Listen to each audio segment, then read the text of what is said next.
నమస్తే, నేను Madhu. TVK party అధినేత విజయ్ విదేశాల టూర్.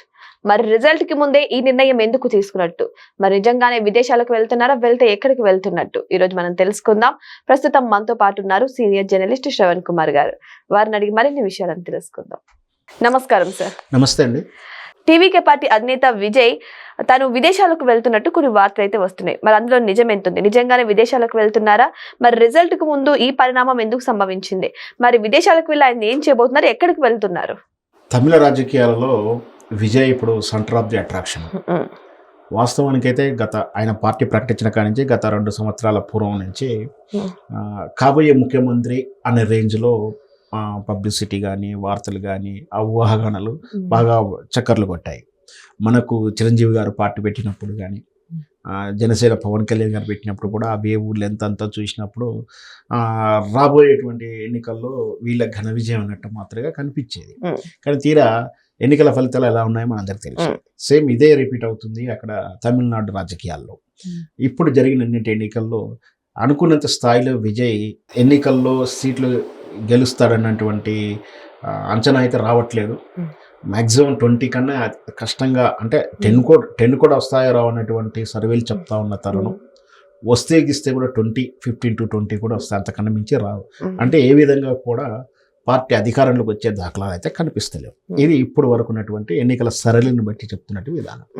ఇకపోతే ఈయన ఎట్లాగో అనుకున్నటువంటి ముఖ్యమంత్రి పదవి రావట్లేదు కాబట్టి మే 4వ తారీఖు నాడు ఎలక్షన్ కౌంటింగ్ ఉంటుంది, ఫలితాలు ఆ రోజు ఉంటుంది. రాష్ట్ర వ్యాప్తంగా 5 రాష్ట్రాల వ్యాప్తంగా జరిగినటువంటి ఎన్నికలు, ఆ ఎన్నికల ఫలితాలు మే 4వ తారీఖు. ఆ 4వ తారీఖు ఎన్నికలు వచ్చిన రోజే ఈయన విదేశాలకు వెళ్ళిపోతున్నాడని కొన్ని కథనాలు, పారిపోతున్నాడని కొన్ని కథనాలు. ఓకే, అంటే ఎన్నికలకు ముందు ఓటింగ్ సరళి ముందే పోలింగ్ డేట్స్ కు ఒక 2 రోజుల ముందే ఈ వార్త బాగా వైరల్ చేశారు. ఎందుకంటే ఎట్లాగూ విజయ్ గెలవస్తలేడు, ఎలాగూ గెలవడు అనే సందేశాన్ని ఇవ్వడానికి అక్కడ రాజకీయంగా జరిగినటువంటి అక్కడ రాజకీయ పార్టీలు కానీ సోషల్ మీడియా కానీ కావాలని ఇట్లా వైరల్ చేశారు అనేటువంటి సమాచారం మనకు అందుతుంది.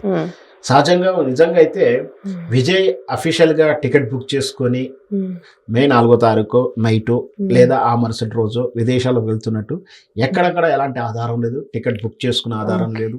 టికెట్ బుక్ చేసుకుని మే 4వ తారీఖు నైట్ అనుకున్న ఉదాహరణ, లేదా మే 5వ తారీఖు ఆ రోజు ఉన్నట్టు ఫ్లైట్ బుకింగ్ టికెట్స్ పేర్లు చూస్తే చేస్తే అర్థమైపోతుంది ఆయన పోతున్నాడా లేడని. సో కానీ ఎలాంటి ఆధారం లేకున్నా ఎన్నికల ఓటింగ్కు 2 రోజుల ముందు ఈ వార్త వైరల్ అవ్వడం, ఆ తర్వాత ట్రోల్ అవుతుంది. ఇప్పుడు ట్రోలింగ్ అవుతాం. ఫస్ట్ వార్తలు వైరల్ అయ్యాయి, తర్వాత దాన్ని ఆయన ఓడిపోతున్నాడు, ఆయన సాధించింది ఏం లేదంటూ కూడా ట్రోల్ చేస్తున్నది. అంటే ఇది ఖచ్చితంగా సోషల్ మీడియాలో కావాలి క్యాంపెయిన్ చేస్తున్నట్టు వార్త, గాసిప్స్ కానీ చూడాలి. ఇకపోతే సహజంగా ఎవరైనా సరే సెలబ్రిటీస్ చాలా వరకు ఇట్లాంటి తరుణాలు వచ్చినప్పుడు బాగా మనం కూడా అక్కడ బాగా వారం రోజులు కష్టపడ్డామంటే 11వ రోజు రెస్ట్ తీసుకుందామను లేదా చిల్ అవుదాం అనుకుంటారు. ఎవరి సైకాలజీ ప్రకారం వాళ్ళు వెళ్తారు, ఎవరి అలవాట్ల ప్రకారం వెళ్తారు.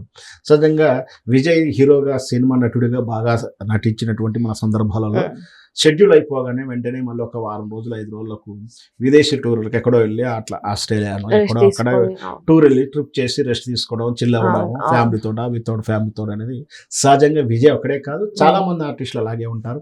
ఈవెంట్స్ ఈరోజు తీసుకుంటే ఈరోజు డిఎంకే పార్టీ వాళ్ళు కూడా ఎక్కడో కాశ్మీర్లో ఎక్కడో వాళ్ళు విడిది చేశారని కూడా పార్టీ ప్రధాన కార్యకర్తను సంథింగ్ అవి కూడా వార్తలు వస్తున్నాయి. స్టాలిన్ కూడా సిద్ధమయ్యాడు, ఈ 2 రోజులు రెస్ట్ తీసుకుందాం అంటే. అది నిన్న ఎలక్షన్స్ అయిపోయాయి కదా, చివరి ఎలక్షన్స్ కూడా అయిపోయినాయి. అయిపోయిన తర్వాత ఈ 4 రోజులు మందున సమ్మర్ కదా మనకు, మందున చెన్నై నగరం ఎలా ఉంటుందో తెలుసు మనకు. ఆ బీచ్ వల్ల చాలా ఉక్కగా ఉంటుంది. అసలు వాళ్ళు భయపడితే అలవాటు అయి ఉండొచ్చు. అయినా కూడా ఇంత వేడిలో వాళ్ళు ఎక్కడో కాశ్మీర్ లాంటినో ఊటీ లాంటి ప్లేస్లో ఎక్కడో వెళ్ళి చిల్ అవ్వడం పెద్ద విషయం కాదు.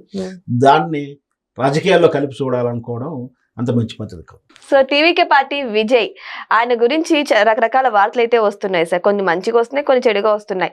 మరి ఆయన ఎక్కడ గెలిచేస్తారేమో, ఎక్కడ కొన్ని సీట్లు ఎక్స్ట్రా గెలిచేస్తారేమో అన్న భయంతోనే అపోజిషన్స్ చేసినటువంటి కుట్రే అంటారా ఇది కూడా? ఖచ్చితంగా అలాగే. ఇప్పుడు రాజకీయాల్లో జనరల్గా ఒకనాటి రోజులు ఎలా ఉంటాయి, మన గురించి మనం గొప్ప చెప్పుకోవాలని ఉండేది. కానీ ఇప్పుడు అది మన గురించి గొప్ప చెప్పుకున్నది ఎదుటి వారి గురించి అప్రతిష్ట చేయాలి, వాళ్ళని అన్పాపులర్ చేయాలి, బ్లేమ్ చేయాలి అనేది ఆలోచన ధోరణులు పెరిగినాయి. ముఖ్యంగా సోషల్ మీడియా వచ్చిన తర్వాత మనం చేసిన పని మన ప్రోగ్రెస్ కార్డు చెప్పుకోవడం కన్నా ఎదుటి వారిని మైనస్లు, ఎదుటి వారిని ప్రాపగండం చేయడం, వాటి మీద కాన్సన్ట్రేషన్ ఎక్కువ చేసి రాజకీయాలు చేస్తున్నాం. అందులో భాగంగా జరుగుతుంది.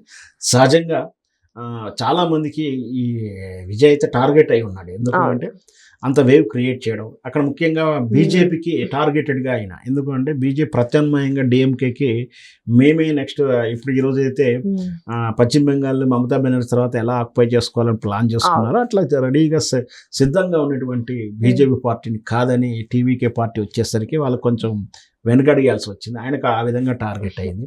తర్వాత అధికార పార్టీ డిఎంకే కూడా టార్గెట్ ఉంటాడు. ఆయన మీద ఆల్రెడీ 2-3 కేసులు కూడా పెట్టారు కదా, ఆల్రెడీ అయినాయి. సరే పెట్టారంటే అయిన వల్ల పెట్టే కొన్ని తొక్కిసలాట కేసు, ఇంకోటి పర్సనల్ లైఫ్లో విడాకుల కేసు, రకరకాల కేసులు ఉన్నాయి. భవిష్యత్తులో ఇంకెన్ని కేసులు వస్తాయో. ఈ కేసులకు భయపడే పారిపోతాడు, సిద్ధమయ్యాడు, టికెట్ బుక్ చేసుకున్నారని ఇప్పుడు ఆ రాజకీయ ప్రచారం.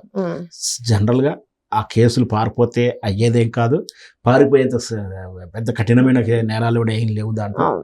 సో ఖచ్చితంగా ఆయన ఏదైనా కేసు ఉంటే ఎదుర్కొంటాడేమో. ప్రస్తుతానికైతే ఈడీలు కానీ లావాదేవీలు, ఈడీలు, ఎన్ఫోర్స్మెంట్ అన్ని రాజకీయ పార్టీలు బీజేపీ వేధించిన మాదిరిగా ఆయన మీద ప్రస్తుతానికి ఆరోపణలు లేవు.